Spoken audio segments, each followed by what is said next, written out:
माड़ी आसुची मंथा मंथा को नहीं भय गजपति जिलावासी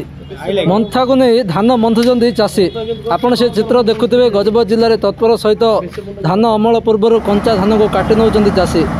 बर्तमान देखिए जदि पारलाखेमुंडी कहुँ पारलाखेमुंडी आखपाख अंचल समस्त ग्रामांचल धान क्षेत्र में बर्तमान चाषी कूल पड़ रही चाष को संग्रह कर व्यस्त अच्छा मंथा फल बर्तमान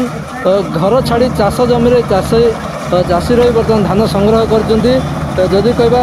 क्षुद्र बेगर मंथा माड़ी आसने विभिन्न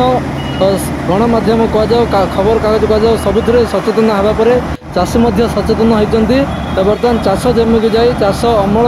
बर्तमान सुनार फसल पाचि बेले से फसल पाचिबा पूर्व धान काटि नौ आपण मैंने जो दृश्य टीवी स्क्रीन रे मोबाइल स्क्रीन रे देखुंट आपण मैंने देखिपारे किभली तत्पर भाव में धान काटुंट जदि कहवा जिला प्रशासन तत्पर रही विभिन्न जगार सचेतन करने सहित जो वर्षा को नहीं आकलन कर पूर्व अनुमान करने सह समस्त कर्मचारी नियोजित अच्छा किभली मंथारे कार क्षति हेनी ढेर सचेतन रहा सहित जिलापाल तत्पर प्रकाश कर 7टी ब्लॉक रे 7टी नोडाल ऑफिसर नियुक्ति देइछन्ती एवं विभिन्न गाँव जाई सचेतन करथिबा देखिया मिलछि।